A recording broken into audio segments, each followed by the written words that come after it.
show Film in the Closet. My next guest is a really great guy. He's very funny. He's a history teacher at the school. He's Mr. Positive. He's always in a great mood. He's never like miserable or anything. He's always just fun to be around, and he's always a pleasure. This is Mr. Molinari. Thank you, Mr. Sheedy, for those kind words. You're welcome. So how you doing? Very good. And you? Good. I had you freshman year. Yes. Do you remember me at all? Absolutely. How could I forget you?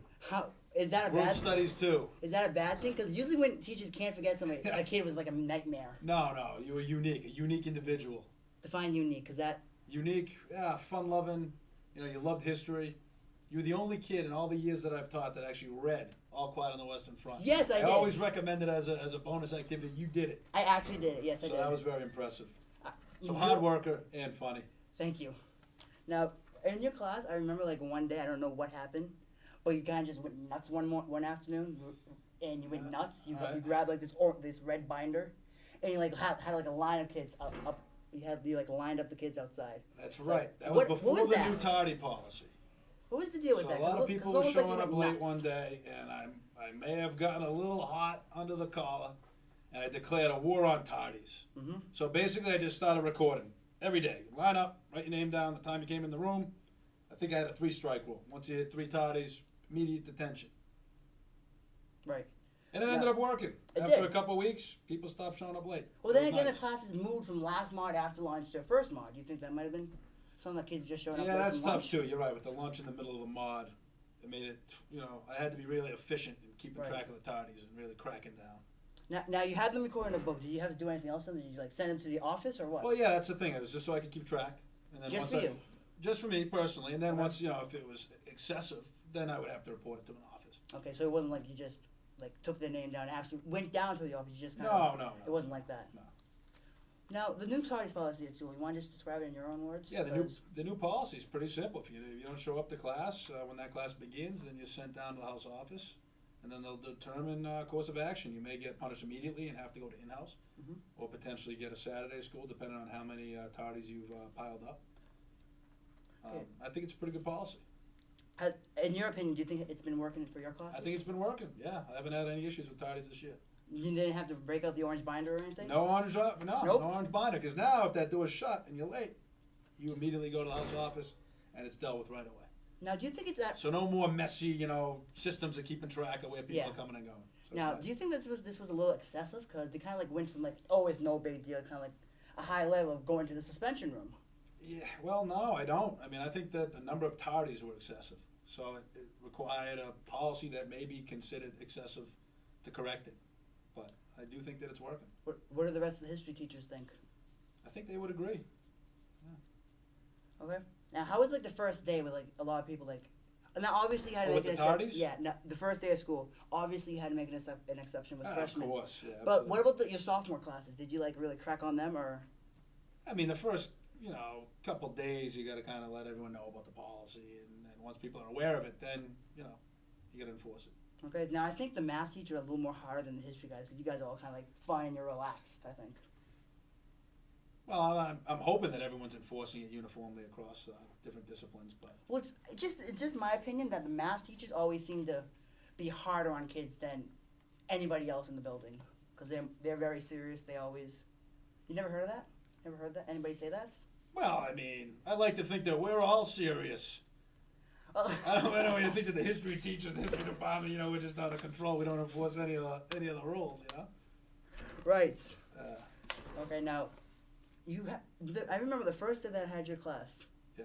You talked about this book, Lies My Teacher Told Me. Yes. It's written by a sociology professor up at the University of Vermont. It's a pretty good book. Basically, his main argument was that some history textbooks omit or leave out so much information that they can actually lie to you, or at least give you, a very naive view of the world or U.S. history or whatever historical topic you're studying. Because there could be a lot of information left out. His main argument is that anything controversial will be glazed over or completely omitted from the textbook. Now, I remember one of your examples was about Columbus.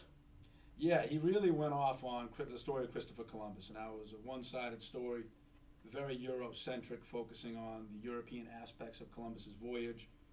The fact that he was Italian, he went to live in Portugal, he then sailed for Spain, he claimed the island of Hispaniola for the Spanish.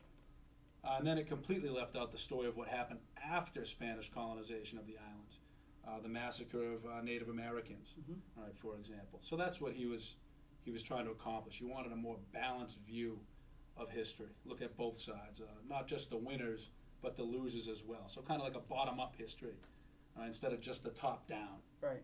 Now, what was like the problem with like, because I would come up like from elementary school and like middle school, all we do was like read textbooks all day. I don't remember a thing. But with your class, I don't know if you're a unique style or if you're just that good of a teacher. But I remember everything about Napoleon to the French Revolution to World War II to the Russian Revolution. I remember everything. How does that? Do you like the textbooks that you use in your class? I don't mind textbooks, but I think the textbooks have to be enriched with primary source documents. That's the important thing. If you talk to a professional historian and you want to really learn about a historical event, you have to go to the sources. That's what the whole discipline is about. Finding diaries, finding journal entries, reading newspapers from the time period. And from there, you'll get a better idea of how the events unfolded, who the major players were, what they were thinking, and how things took place. Now, in your class, we looked at a lot of primary sources. We looked at World War II bond posters. We looked at World War I. Yeah, we looked at All Quiet on the Western Front. We really studied that a lot, and that's some excerpts from the book. Yes, which was pretty good because that was written by a primary source, a man who served in World War I. The book, of course, was a work of fiction, but it's obviously based off some true. Yeah, he based it off a lot of things that he actually experienced. He may have changed names to protect his friends and people that he knew. But yeah, it's pretty powerful. Yeah, pretty powerful book. And the film is pretty good, and supposedly they're making another one.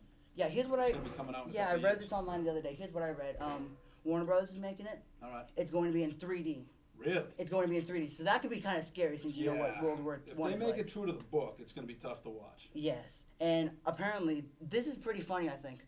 Daniel Radcliffe, who stars in the Harry Potter series, is supposedly going to play Bauer in it. Yeah, Paul Baumer. Baumer, yeah. That's what I read. Excellent casting because, you got Radcliffe, you think of him as this innocent kid from the Harry Potter series, and now all of a sudden he's going to be that same kind of, I guess, typecast innocent kid faced with the That horrors. is very good casting because nobody imagines him like that. No. That's kind of what Baumer was at the beginning of the book. Yeah, the innocent kid, and now he's going to be faced with the horrors of World War I and trench warfare. It's going to be, I'm very excited about it. It could be mind-blowing.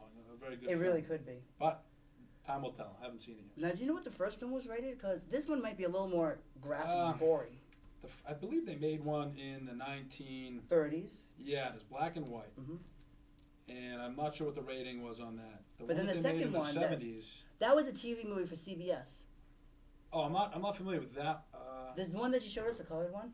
Yeah, the one that we watched was a full-length feature film. Yeah, that was a TV movie. That was made in '79, and I believe it was in theaters. I don't know what the rating was. I think it might have been PG-13. I gotta look this up again. I'm pretty sure. Hey, Mike, look this up for me. I'm pretty sure. Look up All Quiet on the Western Front in like 1979. I'm pretty sure it was a CBS made-for-television movie, but I could be wrong. No, you might be 100% correct. Mike, could you find that for me, and just let us know later?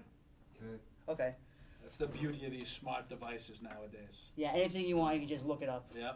That might be a problem with like history teachers, because I mean, a lot of kids might not do good in class because they know that you just pull their phone out of their pocket and that's just the look it up. one danger. Remember, the whole point of the discipline of history is to look for the sources. You're trying to find the truth, and you need to find primary sources. If you're just relying on online sources, then you might not know where the online sources got their material from.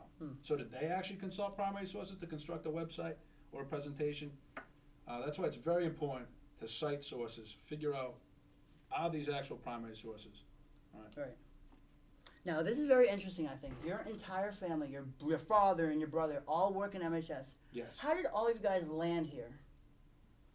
Tell you the truth, I'm not sure. My father got a job here first, and I was actually working down at Brookside.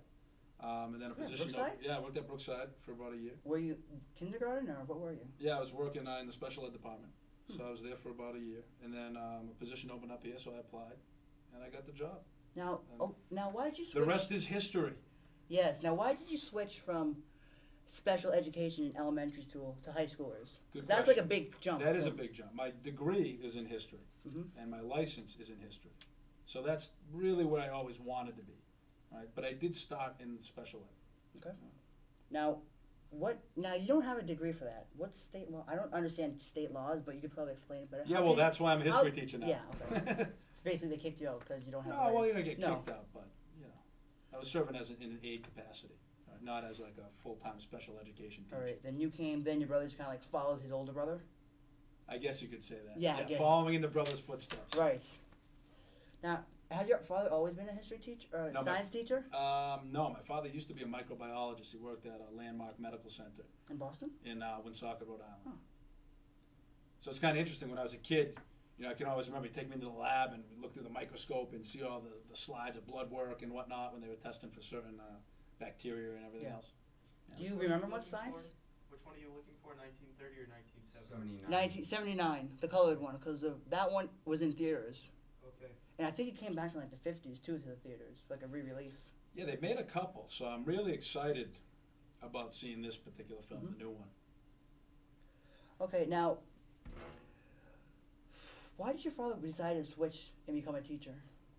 Do you have any? I'm not reason sure. for I that, mean, or- he worked in the lab for 20 years. I mean, lab work, I think it can be pretty monotonous. You know, you're just sitting there looking at the same slides all day. And, I mean, you're doing a lot of good, you know, trying to identify certain illnesses and whatnot and you know, helping people get treatment. But it's almost like a factory. You know, you're just looking Yeah. at these slides and it's the same thing. So you're not really dealing with the patient as much. So maybe, you know, after 20 years, you He's might not just get tired of well it. quits. And, you know, education's a great way to interact with people and socialize. So it's a lot different than a lab atmosphere. Now, I would think that somebody who's around this lab atmosphere basically his whole life would take a much more interesting approach in science than history. Was that like your own decision, or? Oh, you're saying that you're Like, I would think surprised that- that I didn't follow the medical path? Yeah, like your father's footsteps, because a lot of people like if their father's a fireman, they would want to be a fireman Yeah, when they that's grow up. interesting. Did you ever like think you wanted Yeah, to work in biology? Yeah, and that's funny too, because my grandfather was a medical doctor too. So, yeah, I always did like the sciences. I did, especially chemistry. But I don't know, history just fascinated me. You know, everything's got a history, including, you know, the medical sciences. So I mean, there's a history there. So I don't know. I like history because it branches out into other disciplines. Right. Maybe that's why I'm fascinated. I like the stories of life and society and different characters and humanity. I find it enjoyable and instructive at the same time. Okay. Now you're taking classes now. You're taking a history of what's the classes you just told me about? Pursuing a master's degree in history at Providence College. Okay. Now you obviously hear a lot of stories all the time. Do you mind sharing like one that you really found like really really interesting and like really just fascinating to kind of educate our viewers, whoever's watching this right now? Oh, well, I mean, I guess we could always go back to the whole story that I told earlier about Christopher Columbus. Okay, let's you know, talk just about looking at at both sides of the history. You know, the European side of discovery and conquest, and then, you know, the side for the Native Americans, who unfortunately, many of them were decimated by smallpox, and then future conquests by the Europeans. Yeah. Now I remember in your class you were going like crazy because like you were kind of like trying to say like Italians love this guy, but really they're like worship. Yeah, and I'm an Italian too, and Italian American societies are known for promoting, you know, Columbus and the history of Columbus and building statues of Columbus. I'm not saying that there isn't a value in learning about Columbus. I mean, his discovery was amazing. I mean, it changed the world. But we have to look at the consequences as well. Right? Yeah. There are positive sides of the story. There are negative sides of the story, and this is a trend that you'll see even in current events. You know, every story or historical event has a positive side and a negative side, and I think it's important to look at both sides of the story. I guess that's Right.